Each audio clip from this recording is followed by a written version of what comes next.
Trigonométrie en seconde, l'essentiel du cours, de ce qu'il faut savoir. La trigonométrie, on a commencé à voir ça au collège. On a vu le lien qu'il pouvait y avoir dans un triangle rectangle entre les longueurs des côtés et un angle d'un triangle rectangle. Ou plus exactement, le lien entre deux côtés et un de ces angles.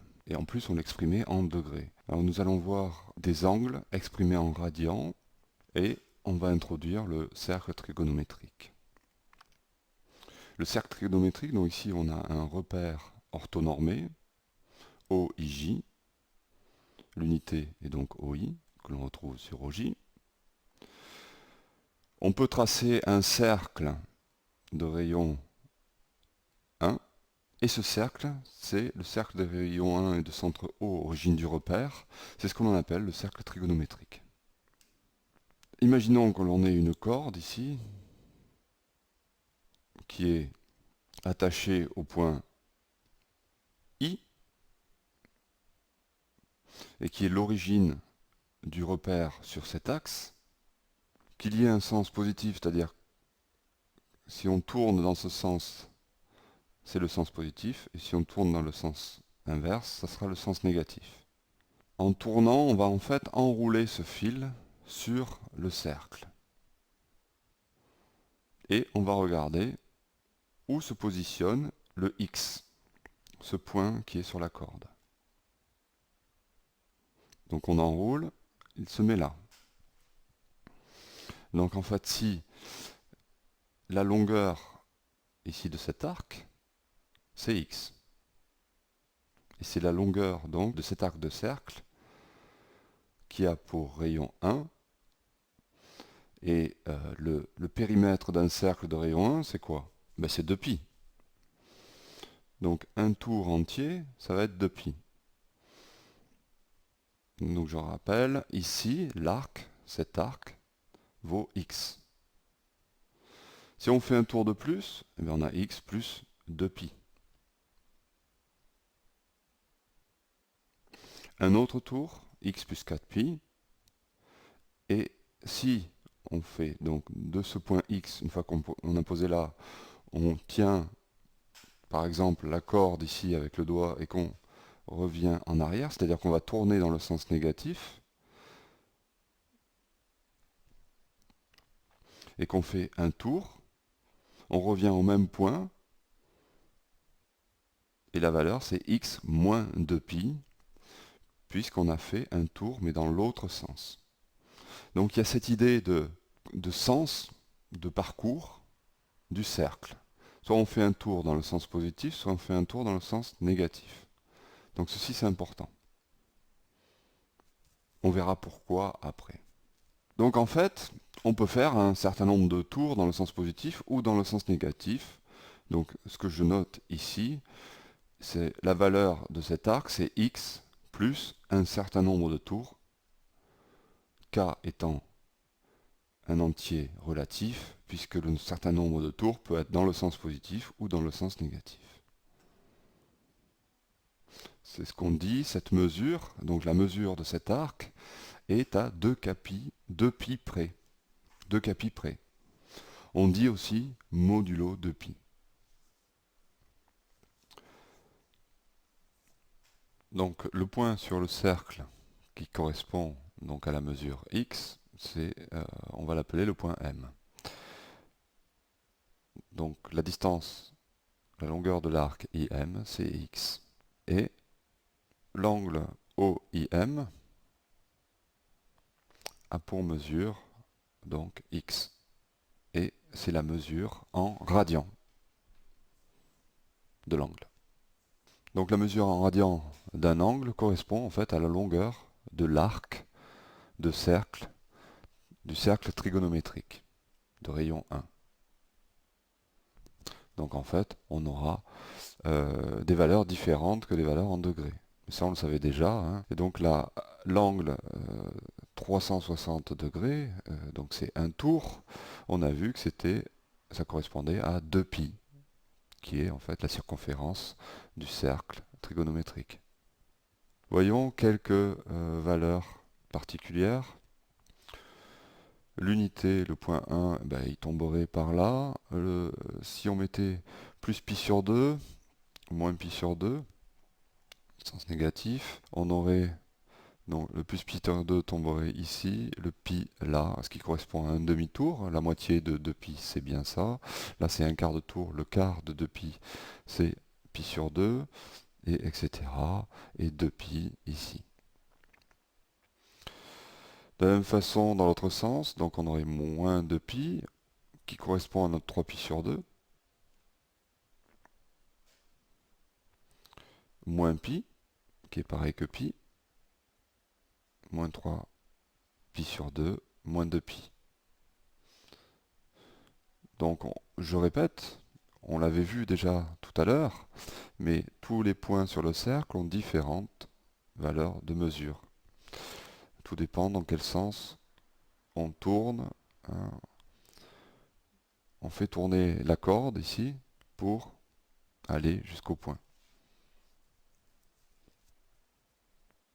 Et moins 3pi sur 2, voilà, toutes les valeurs possibles, c'est pi sur 2 plus k de pi. Et par exemple, moins 3pi sur 2, c'est pi sur 2 moins 2pi. K est égal à moins 1.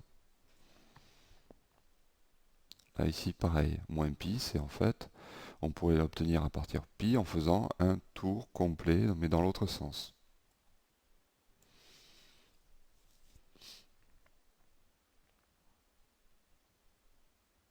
Donc chaque point, attention, est associé à une infinité de mesures possibles de l'angle.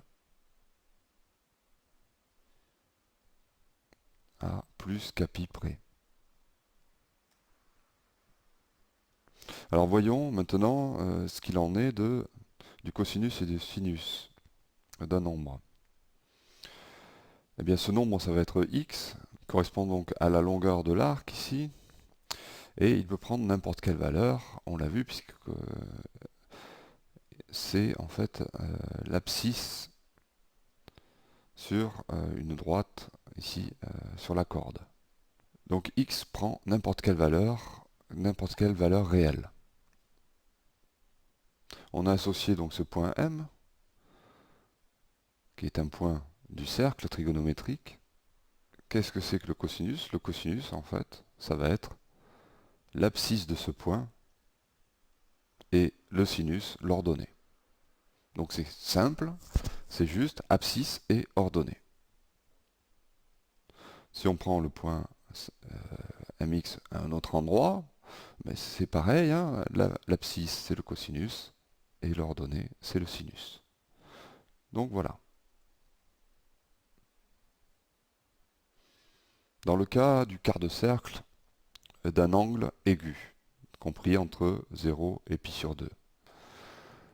Donc on a cette figure, le cosinus abscisse, le sinus ordonnée. Ici, on a un rayon 1, évidemment, puisque M est sur le cercle trigonométrique, donc le rayon, la distance OM est égale au rayon, c'est-à-dire 1, puisque c'est le rayon du cercle trigonométrique. Et on a cette figure avec des angles droits, évidemment, puisque c'est un repère orthonormé, donc orthogonal, et donc on a un rectangle ici. Mais si on remarque que cette longueur, on la retrouve ici, donc on a le sinus, on retrouve le sinus ici, c'est un triangle rectangle, et on va pouvoir, dans ce triangle rectangle en N, dans le triangle ONM, déterminer que le cosinus de l'angle NOM est ON sur OM, donc on a cosinus x sur 1. Donc cosinus ONM est égal à cosinus x. Qu'est-ce que l'on conclut de cette égalité? Ben, c'est que cosinus de l'angle ou le cosinus de cette valeur x, ben c'est pareil. Pareil pour le sinus. Alors voyons les propriétés. Le cosinus est compris entre moins 1 et 1. Évidemment, c'est l'abscisse d'un point M du cercle, l'abscisse ne peut pas dépasser donc le cercle, et en effet ça va de moins 1 à 1 puisque c'est un cercle trigonométrique de rayon 1. Toujours pareil pour le cosinus. Et le sinus, évidemment, ça va être pareil dans ce sens-là. Donc ça, ce sont des choses à retenir, à faire attention, qui permettront, quand on est dans un calcul, de vérifier la cohérence. Si on a un cosinus qui est plus grand que 1, ou plus petit que moins 1, mais on pourra dire qu'il y a un problème dans notre calcul. Et la même chose qu'au collège, ici on se retrouve donc avec un angle droit, et on a, grâce au théorème de Pythagore, toujours cette relation. Donc quelle que soit la position du point M. Enfin, quelques valeurs remarquables. Ici, on a les angles 30 degrés en bleu, en vert 60 degrés, et là 45 degrés. Donc on va voir à quelle valeur en radians cela correspond. Ici on a pi sur 2 en gros, hein, puisque c'est un quart de cercle, c'est 2pi, je répète, divisé par 4. Ici, donc ça va correspondre à pi sur 3. En effet, 60, c'est 360 degrés, un tour, divisé par 6. Et 2pi divisé par 6 fait pi sur 3. Ça, c'est pi sur 4, 45 degrés, c'est la moitié de 90, c'est la moitié donc de pi sur 2, c'est pi sur 4. 30, c'est la moitié de pi sur 3, donc c'est pi sur 6. Et ici, c'est 0 radian, qui correspond au 0 degré.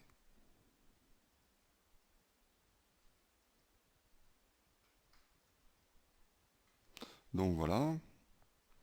Maintenant, il s'agit des valeurs remarquables. Ça va être quelles sont les valeurs des sinus et des cosinus. Cosinus abscisse, je répète, sinus ici. Eh bien c'est simple, on va tracer donc les parallèles aux axes des ordonnées et aux axes des abscisses pour avoir ici les ordonnées et là les abscisses, donc les cosinus et les sinus. Dans l'ordre, on écrit 1, 2, 3, 1, 2, 3. Donc on part du 0, 1, 2, 3, 0, 1, 2, 3. On prend les racines des deux côtés, et on divise par 2. Et qu'est-ce qu'on a? On obtient, bien sûr, racine de 1 c'est 1, et on obtient comme ça les valeurs correspondant, les valeurs remarquables correspondantes pour les cosinus, ici, et les sinus de ce côté. Par exemple, le cosinus de pi sur 3, ça vaut 1 demi. Le sinus de pi sur 3 vaut racine de 3 sur 2. Et il y a une symétrie, on voit que le racine de 3 sur 2, on le retrouve là, et il devient le cosinus de pi sur 6. Bon. Donc à retrouver, c'est assez simple, il suffit de respecter l'ordre, 0, 1, 2, 3, 0, 1, 2, 3. Et donc ça c'est quelque chose, ce quart de cercle. Les valeurs remarquables de ce quart de cercle, c'est quelque chose qu'il faut facilement retrouver, facilement et rapidement, au brouillon. Donc il faut vous entraîner. Vous en aurez besoin jusqu'en terminale et même après. Donc pour résumer, dans cette leçon, on retiendra quoi? On retiendra qu'il faut donc ce que c'est qu'un cercle, le cercle trigonométrique, cercle de centre O et de rayon 1, que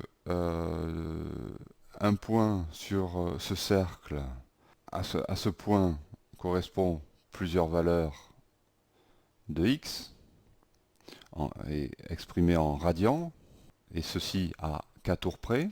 Donc il y a plusieurs mesures de l'angle, x de l'angle de la valeur x ou de l'angle OIM, que le cosinus x c'est l'abscisse du point M, que le sinus x c'est l'ordonnée du point M dans le repère OIJ, Et enfin, ces valeurs remarquables qu'il faut retrouver absolument.